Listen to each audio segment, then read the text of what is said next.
Salut et bienvenue sur École Très Facile. Encore, nous continuerons dans la même lancée à travers cet exercice que un membre de notre communauté depuis la Côte d'Ivoire nous propose sur la cinématique. Sans plus tarder, prenons connaissance de l'énoncé. Un mobile effectue un mouvement rectiligne uniforme suivant l'axe x' avec un vecteur vitesse v égale à vx suivant i. Naturellement, à t égale à 4 secondes, il occupe la position x1 égale à 10 mètres. Et 2 secondes plus tard, il occupe la position m2 d'abscisse x2 égale à 2 mètres. Première question. Déterminer l'abscisse de sa position initiale et la valeur Vx de sa vitesse. Et enfin, écrire l'équation horaire x dt du mouvement et en déduire la distance parcourue au bout de 10 secondes. On se retrouve après le générique pour la résolution.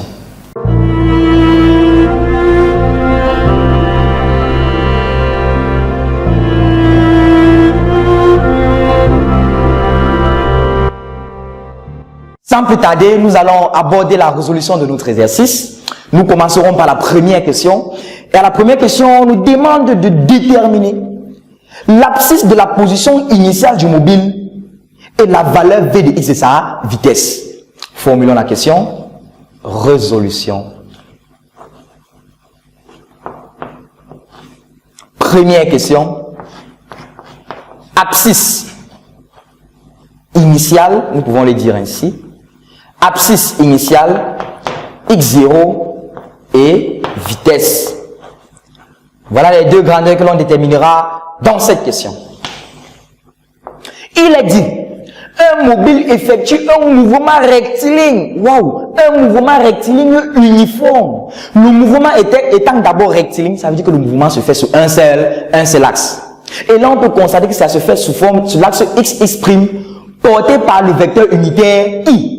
Non seulement le mouvement est rectiligne, le mouvement est aussi uniforme. Le mouvement étant uniforme et étant rectiligne, lorsqu'on a un mouvement rectiligne uniforme, ça veut dire que la vitesse est constante. La vitesse garde son intensité étant uniforme et le mouvement étant rectiligne, la vitesse garde son orientation.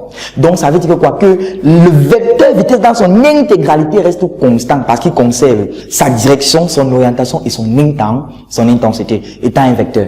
Le vecteur vitesse, pas la vitesse, le vecteur vitesse étant constant, cela signifie qu'il n'y a pas de trace d'accélération.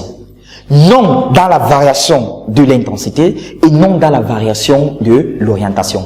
Donc ça veut donc dire que quoi? De manière générale, je sais que mon abscisse x dt, de manière générale, ayant une accélération constante, rappelons-le de manière générale, c'est 1/2, bien sûr le mouvement étant rectiligne sur un seul axe, 1/2 de at carré plus v0t plus x0.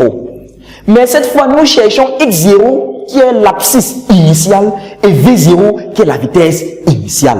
On a x dt égale à 1/2 de at carré plus v0t plus x0. Vous devez retenir cette formule car c'est la formule de l'abscisse ou alors de l'équation horaire de la position ayant une accélération constante.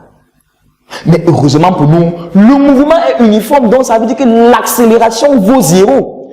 Puisque le mouvement est rectiligne uniforme, x dt ne sera plus jusque ça sera tout simplement, ayant un mouvement rectiligne uniforme, on aura x dt égale à tout simplement v0t plus x0, parce que a aura disparu. Et là, ça nous simplifie vraiment les choses. On a donc là, et n'oublions pas ce qu'on veut, c'est x0 et v0. On nous a encore dit, en un temps précis, à t égale à 4 secondes, x vaut 10 mètres. Donc ça veut dire que si je pars dans l'équation de la position, si je remplace le temps par 4, je devrais trouver 10. Donc ça veut dire quoi? J'ai ma première équation là. Première, c'est-à-dire, en remplaçant le temps par 4, j'aurai 4 présentations, 4 v0 plus x0, ça me donne 10. 2 secondes plus tard, ça ne veut pas dire que c'est à 2 secondes. On est d'abord à 4 secondes, il est à 10 mètres. 2 secondes plus tard, donc ça veut dire que nous sommes à 6 secondes. Faisons attention. À 4 secondes, il est à 10 mètres. 2 secondes plus tard, c'est-à-dire maintenant nous sommes à 6 secondes, il se retrouve à 2. Donc quand le temps vaut 6, 2 secondes plus tard, 4 plus 2, 6, plus x0, ça nous donne cette fois 2. J'ai dans mon système, j'ai deux équations avec mes deux inconnus recherchés. Donc là, il suffisait juste de rappeler l'équation horaire de la position, constater qu'il n'y a pas d'accélération, rester avec deux inconnus et utiliser nos informations à ces deux temps. Vous voyez là, on n'a pas donné les informations à ces deux temps pour rien. On aurait pu dire à 4 secondes, il occupe x1 égale à 10, on se limite là. Ou encore, on aurait pu dire à 6 secondes, il occupe x égale à 2 mètres. On s'arrête là. Mais on a donné à 4 secondes, parce qu'on sait que ça donne une information. On a encore donné 2 secondes plus tard à 6 secondes, parce que c'est une autre information. Ça fait deux informations, c'est-à-dire deux équations pour nos deux inconnus. Et à partir de là, on pourra très vite résoudre ce système assez simple, pour retrouver finalement ce que l'on veut. x0 qui est la position initiale, et v0 qui est la vitesse uniforme, la vitesse au début, après 10 secondes, après 20 secondes, et jusqu'à la fin du mouvement. Ainsi, un simple raisonnement, je peux tout simplement faire très vite, vous connaissez ces méthodes, nous sommes en terminale. 1 moins 2, on aurait moins 2, V0, c'est-à-dire faire le haut moins le bas, ceci par, ça va donner 10 moins 2, 8. Donc j'ai V0 égale à moins 4. Bien sûr, n'ayons pas peur. Dans cette formule-ci, ou encore si vous voulez, dans cette formule générale-ci, A, V0 et X0 sont les valeurs algébriques. N'ayons pas peur de trouver A négatif. N'ayons pas peur de trouver V0 négatif. Encore moins X0. Donc V0 égale à moins 4, ce n'est pas un problème. Encore, n'oublions pas qu'on a déjà V0. C'est vrai que l'on n'a pas déterminé dans cet ordre, mais on aurait pu d'abord chercher X0. Mais là, on a déterminé V0. Et ensuite, on pourra déterminer x0. Je peux tout simplement venir là, quelque part, là, je remplace peut-être là. J'ai 4 v0 plus x0 que je ne connais pas encore, qui me donne 10. Finalement, j'aurai moins 16, 4 fois moins 4, moins 16, plus x0 qui me donne 10. Finalement, on peut constater que x0 me donne 16.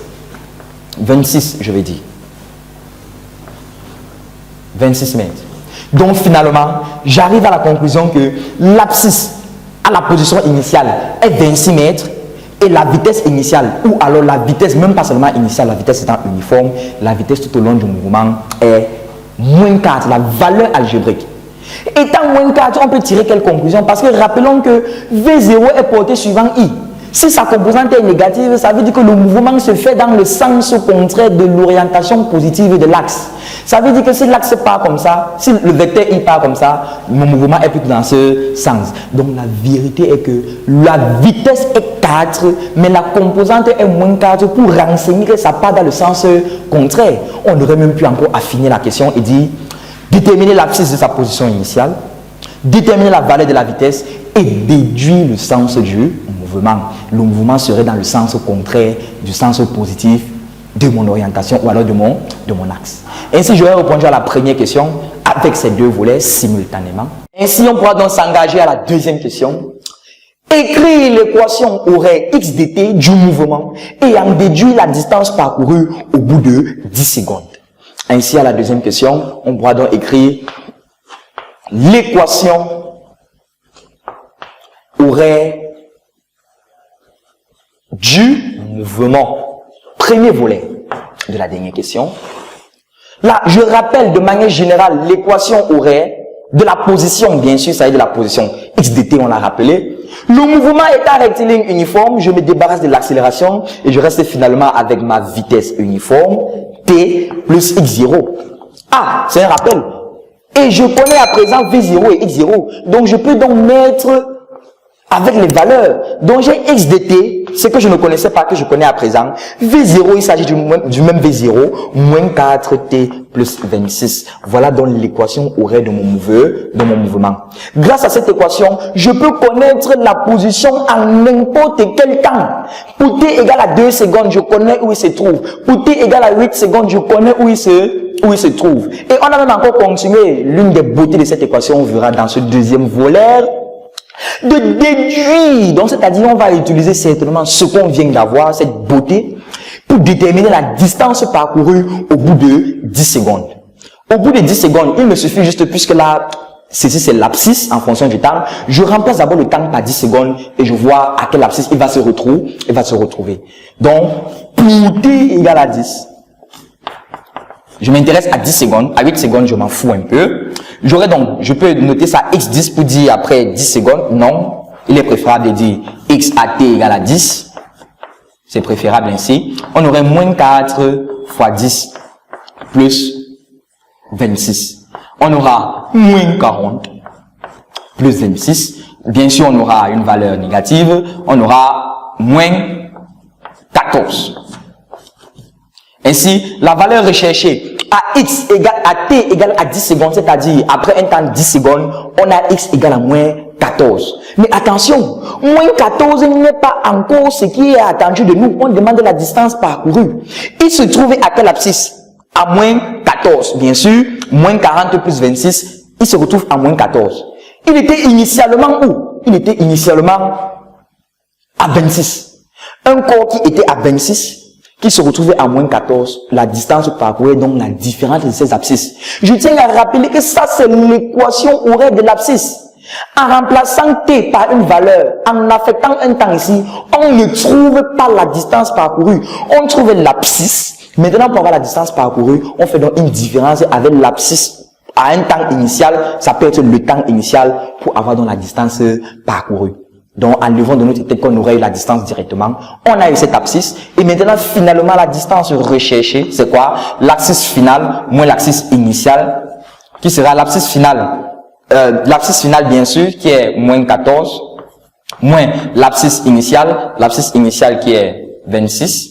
Ah, je rappelle bien sûr, puisqu'il s'agit des abscisses, ça peut être des valeurs négatives, il est donc préférable, puisque une distance, on me demande la distance parcourue, donc c'est une valeur absolue, donc je dois mettre la valeur absolue par prudence. Oui, on peut le faire. On aura donc moins 14 ou moins 26, qui donne finalement 40. Donc, il aura parcouru une distance de 40 mètres après un temps de 10 secondes. C'était tout pour cette vidéo. Si vous avez aimé, si vous avez apprécié, n'oubliez pas de commenter, de partager, de liker, de recommander à vos proches de terminale pour qu'eux aussi puissent en bénéficier. Si vous souhaitez intégrer notre groupe de physique, vous pouvez laisser en commentaire votre numéro, bien sûr précédé par le code de votre pays pour l'identification. Vous pouvez également intégrer directement nos groupes de physique à travers le lien d'intégration qui se trouve dans la description de cette vidéo. N'oubliez pas, bien sûr, d'actionner la cloche de notification afin d'être averti à la sortie d'une nouvelle publication. On se retrouve très prochainement à travers un nouvel exercice qui nous viendra certainement d'un autre pays comme celui-ci. Je rappelle que celui-ci nous vient de la Côte d'Ivoire. À très bientôt pour une nouvelle vidéo.